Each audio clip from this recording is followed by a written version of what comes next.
Dine-in Podcast. Nggak cuma perut kamu yang perlu diisi, tapi jiwa kamu juga.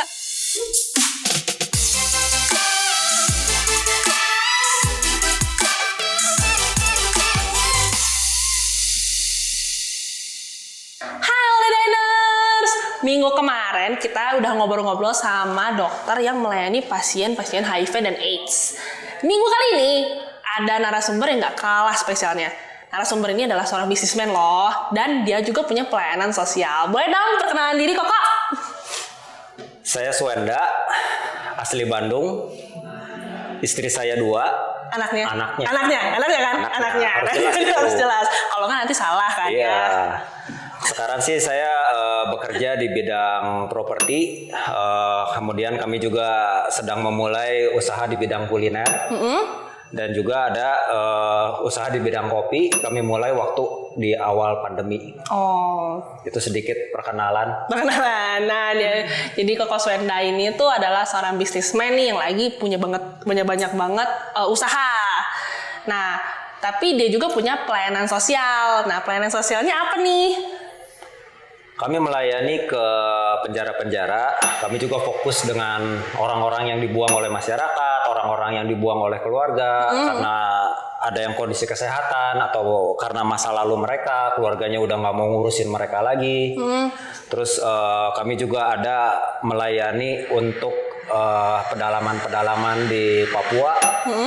Dan kami juga ada komunitas Man in the Mirror. Itu komunitas khusus untuk laki-laki yang mau belajar untuk menjadi seorang pemimpin yang benar. Oh, nah orang-orang ini tuh nanti dikumpulkan di mana ini? Jadi punya satu tempat kah atau gimana kok? Enggak semuanya sih, tapi sebagian. Kami juga ada sekarang ini kami ada 5 rumah singgah. Oh, rumah singgah. Jadi emang ada, jadi orang-orang yang terbuang ini tuh semua dikumpulkan di rumah singgah ini dan tinggal di sana ya kok ya? Betul. Oh, dan diajarkan pelayanan-pelayanan tadi yang diajarkan untuk kepemimpinan dan diajarkan untuk apa ya kok, untuk yang narapidana ini, untuk yang orang-orang terbuang ini, dia diajarin apa nih di rumah singgah ini? Yang pertama sih bagaimana mereka bisa mengenal Tuhan. Sesudah mereka belajar untuk mengenal Tuhan, mereka akan belajar untuk mengenal diri mereka sendiri. Mengenal diri mereka sendiri. Karena potensi dan talenta setiap orang itu kan berbeda-beda. Iya, berbeda-beda. Nah, sesudah level-level ini bisa dilewati, kami akan mengembangkan potensi mereka masing-masing. Kalau untuk yang orang memang potensinya bekerja, dia bakal kami akan dibimbing mereka sesuai dengan kemampuan mereka. Terus udah itu kami juga akan salurkan, dan beberapa juga menjadi rekan kerja. Oh, menjadi rekan kerja? Iya. Sesudah itu kalau memang mereka yang punya panggilan karena mereka sempat punya masalah dan masuk penjara, kalau mereka memang mempunyai panggilan untuk melayani lagi, kami juga membantu mereka ya. Oh, dibantu. Jadi rumah singgah ini tuh mengajarkan orang-orang ini untuk mempunyai kehidupan lain, maksudnya jadi punya kehidupan kedua gitu kesannya. Betul. Ini kan berarti kan pelayanannya sangat-sangat wow banget sih kok menurut aku ya. Ini wow banget, kayak wah keren banget gitu. Nah, ini emang sebenarnya panggilan Koko dari dulu kah atau gimana kok? Sama sekali nggak ada ya kepikiran. Nggak kepikiran sama sekali, terus kok bisa ada ini? Gimana ceritanya kok? Singkat cerita sih waktu itu ada mentor saya ngajakin untuk ikut membantu pelayanan penjara. Karena begitu banyak yang membutuhkan untuk dilayani. Sedangkan yang melayani itu sangat-sangat kurang. Oh, tenaga kerjanya sedikit ya. Waktu pertama kali saya diajak, saya bilang, kok emang nggak ada pelayanan yang lain? Sampai kita harus melayani ke penjara. Kan pelayanan begitu banyak. Iya, betul. Kita bisa melayani orang-orang miskin, kita bisa melayani orang-orang di gereja. Kenapa harus ke narapidana gitu kan? Saya juga takut soalnya. Iya, soalnya cukup serem juga kan. Maksudnya kan nggak mungkin orang-orang baik-baik yang masuk ke penjara kan? Ya itu sih ya, asalnya gitu ya. Asalnya, awalnya. Mulainya saya di situ, akhirnya saya mulai ikut dengan teman-teman yang sudah mulai menjalani pelayanan ini. Yang membuat saya akhirnya kalau saya nggak salah itu saya mulai tahun 2007. 2007. Jadi pelayanan ini kami sudah jalankan sampai sekarang ya. Udah lumayan cukup lama ya, berarti udah 10 tahun lebih. Ya, 2007 15 ya. 15 tahun, 16 sampai tahun. sekarang. Wah, Nah ini yang menjadi berkat buat saya karena setiap kali pelayanan waktu itu kan saya berpikir wah gimana caranya. Pertama saya takut, terus saya kedua juga saya nggak tahu gimana caranya. Tapi yang menjadi pengalaman yang sampai saya yang membuat saya sampai sekarang tetap amazing gitu ya. Itu di dalam setiap pelayanan pasti ada sesuatu sesuatunya yang kita tuh bisa apa? pelajari. Nah, itu apa itu yang biasanya yang kurang lebih Koko pelajari deh selama pelayanan ini? Yang menjadi keunikan buat saya, yang masuk penjara itu kan levelnya macam-macam ya. Dari tukang sapu sampai bos-bos besar. Bahkan saya ketemu dengan majelis, penatua dan bahkan pendeta di dalam penjara. Wah. Enggak semuanya karena kesalahan yang mereka lakukan. Banyak juga yang menjadi korban. Karena salah, karena apa? Kalah menjadi dengan kambing hitam. menjadi kambing hitam. Di dalam setiap story yang saya dengar, pasti banyak hal yang bisa saya pelajari. Dan itu menjadi sekolah kehidupan buat saya. Wah, jadi sebuah pelajaran juga. Jadi kayak kehidupan itu kan adalah kita harus belajar terus kan. Dan ini salah satu yang benar-benar pelajaran yang menarik banget sih. Betul. Keren banget sih kok. Itu yang membuat saya akhirnya dulu sama sekali saya kepikiran pun enggak. Jadi sampai akhirnya bisa menjalani gitu kan. Wah.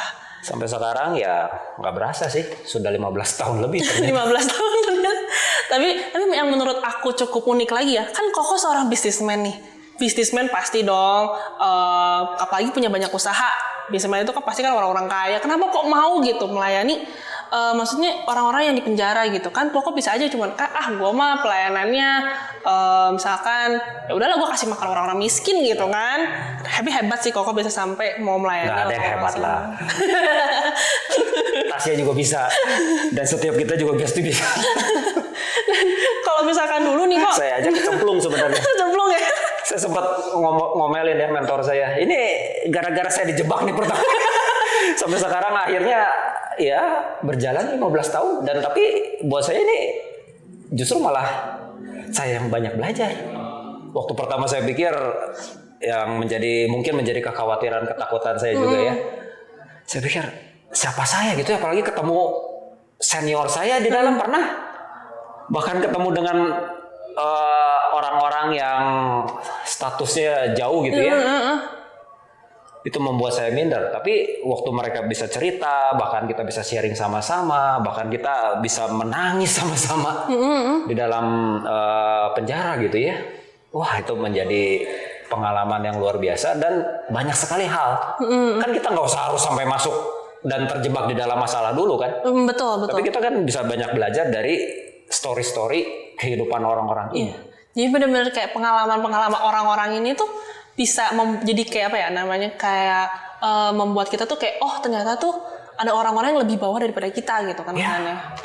Atau enggak ternyata orang-orang yang lebih tinggi daripada kita ini melakukan pekerjaan mulia ini gitu misalnya kan. Tapi hebat sih kok. Nah sebenarnya aku bingungnya gini kok mau gitu pelayanan. Kenapa sih mau melayani orang-orang gitu? Ya, ini sih kalau sekarang menjadi kebutuhan ya. Menjadi kebutuhan. Karena kita kadang-kadang bisa nggak sadar tujuan utamanya bagus. Misalnya ini banyak sekali sih cerita yang saya dengar. Waktu kita memulai keluarga, waktu kita mau memulai pekerjaan, visi awalnya biasanya bagus. Di awalnya, startnya yang memulainya itu bagus. Tapi di tengah jalan, kadang-kadang kita nggak sadar. Itu bisa akhirnya menjadikan suatu masalah yang bisa menghancurkan hidup kita. Dan ini waktu kami melayani dan melihat orang-orang yang tadinya saya pikir mengerikan. Mengerikan. Tapi ternyata saya pernah bertemu dengan seorang pembunuh bayaran. Pertamanya saya juga takut gitu ya. Beneran pembunuh bayaran? Iya. Wah. Tapi waktu saya tanya tentang keluarganya, dia bisa menangis. Dan dia ternyata melakukan kegiatan itu karena kebutuhan keluarga. Dan akhirnya kami bisa sama-sama menangis di dalam Di sananya gitu. di dalam pelayanan. Kita bisa berdoa bersama, bahkan dia bisa mendoakan saya, dia bisa memberkati saya. Wah, itu banyak sekali pola-pola pikir gitu ya. Waktu kita menghadapi masalah, waktu kita menghadapi kehidupan ini, ya itu sih mungkin yang menjadi ada kerinduan, semangat ada gitu ya. kerinduan gitu ya. Ada sih kayak kesannya melayani itu tuh ada kerinduan dari hati sendiri gitu. Jadi yang kesannya mendengarkan orang-orang, memberkati orang-orang dan memberi dampak untuk orang-orang yang sebenarnya udah dibuang ini. Dan kita tuh menjadi kayak bisa disebut kayak role model gitu kali ya, atau bukan juga? Sebenarnya bukan role model sih. Kalau di dalam pelayanan itu kan mungkin lebih sesuai memberikan dampak lah ya. Seperti rekan. Rekan. Kadang-kadang dia yang waktu down, waktu drop, kita yang membantu. saya yang menguatkan. Tapi kan belum tentu keadaannya seperti itu terus. Ya betul. Seringkali saya juga yang lagi drop. Dan ini yang orang-orang menjadi ini yang kekuatan, menguatkan, dan mendoakan wah, saya gitu ya. Keren. Itu sih. Tapi berarti bener-bener menurut aku sih aku bener-bener kayak speechless loh kok. Beneran speechless loh. Sekarang aku speechless banget. Sama-sama bersama dengan saya dan teman-teman nyobain masuk penjara itu seperti apa. Saya butuh menggubulinya dulu sepertinya. Soalnya bener-bener aku tuh kan maksudnya gini loh, aku nonton film nih ya, orang-orang di penjara kan pembunuh, perampok, pernah nyolong gitu kan, copet gitu kesannya kan. Kayak aku cukup no.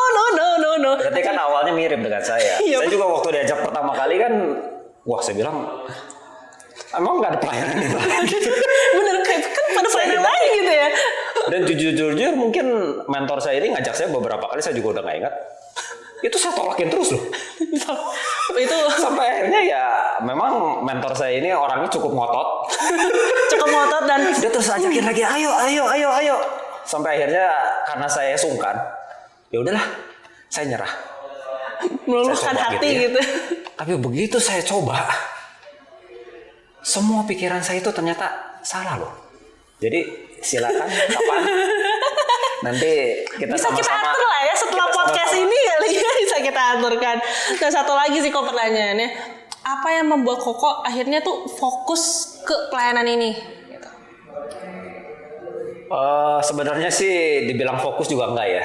Jadi ini ada perubahan mindset mungkin ya.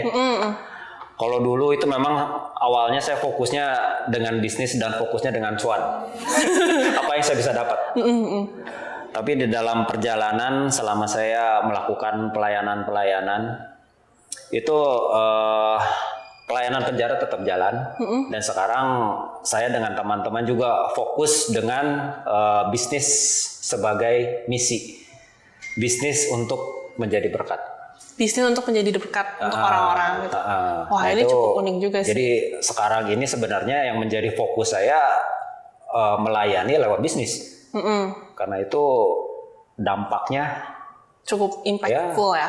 Dan orang lebih senang ya. Waktu kita ajak ngobrol mungkin tentang kerohanian itu sulit. Tapi waktu orang diajak ngobrol tentang bisnis, apalagi di zaman krisis begini, pasti langsung nyambung gitu. Semua mau pasti kan ngobrol bisnis. Nah, itu lebih gampang sih untuk memasuknya, untuk menjangkau orang-orang. Wah, tapi keren juga sih kok. Aku sih benar-benar sampai sekarang masih nggak kebayang sih kok, kayak bisa gitu Koko benar-benar terjun untuk melayani orang-orang yang terbuang ini gitu.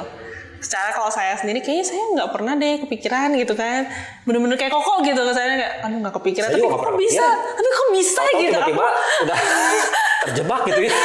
Sampai sekarang saya juga nggak pernah kepikiran. Tapi hebat sih Koko. Bahkan sampai tadi pagi pun saya masih aneh gitu ya.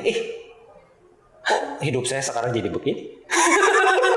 Terus itu bisa diajak untuk datang ke Dine In Podcast ini untuk bisa sharing ke teman-teman All Day Diners loh. Tapi berarti kan bener-bener kayak wow gitu, wonderful. Wah keren banget sih kok bener-bener.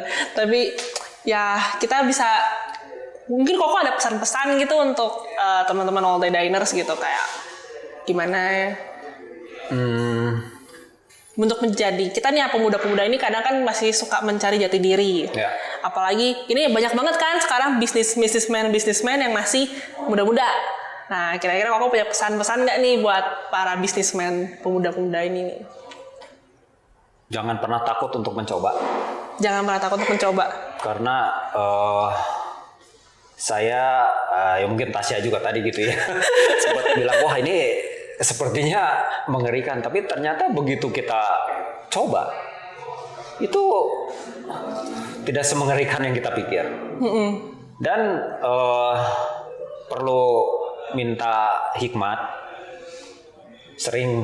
sering-seringlah tanya sama Tuhan gitu ya, sebenarnya apa yang Tuhan mau untuk kita lakukan. Apa jalan yang Tuhan sudah buat untuk kita gitu ya? Ya, karena seringkali kita nggak tahu. Tapi ya pencipta kita, dia yang sangat sayang sama kita, dan dia pasti kasih yang terbaik buat kita. Waktu kita tanya, dia akan bukakan Jalan sesuai dengan apa yang sudah direncanakan, apa yang kita butuhkan juga kan? Iya. Bahkan sebelumnya pun kita nggak pernah mikir gitu.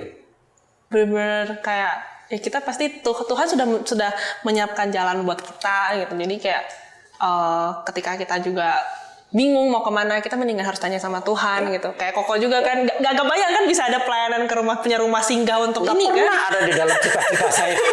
Pasti kayak gak mungkin kayak cita-citanya itu kayak saya mau menjadi businessman yang punya rumah singgah untuk orang-orang ini, kan gak ada gitu kan? Oh itu juga enggak, malah kalau di awal saya gitu ya, saya cuma pengen saya ingin menjadi seorang businessman yang sukses. Itu aja. Tapi ujung-ujungnya kan untuk saya. Tapi begitu saya coba gitu ya untuk menyerahkan dan benar-benar nanya sama Tuhan, sangat-sangat berbeda dengan apa yang saya sudah. Benar-benar kayak langsung bertolak belakang banget sih kalau aku sih. Tapi saya bisa sharingkan, ini menjadi 15 tahun pengalaman yang benar-benar exciting. Exciting banget. Jadi saya betul-betul mengajak untuk setiap teman-teman. Karena waktu teman-teman bisa nonton acara ini pun saya yakin ini bukan kebetulan. Bener. Jadi silakan kalau ada yang mau ikut join untuk pelayanan ini. Bisa langsung kontak ke kita kali ya? Bisa banget. Bener sih. Oke deh. Sebenarnya untuk episode ini kita waktunya karena terbatas juga kali ya. Kok ya? Kita mungkin bisa ngobrol-ngobrol lagi di episode minggu depan nih. Episode minggu depan kita bakal ngebahas tentang rumah singgahnya itu ngapain aja sih. Lebih detail tentang rumah singgah dan tentang pelayanan Koswenda ini loh. Jadi stay tune ya teman-teman. Oke. See you in the next podcast. Share food, share goodness. Dadah. Di minggu depan. Stay tune. Dadah. Thank you all the diners yang udah listening to our podcast ya. All Day Diners, kalau All Day Diners punya kritik, saran, atau masukan apa sih yang bisa kita bahas di podcast ini, All Day Diners bisa DM kita di Instagram di @alldaydining_. Dan jangan lupa follow sosmed kita yang lain ya, yang ada di sini. See you in the next podcast. Bye! Jangan lupa follow. Dine In Podcast. Share food, share goodness.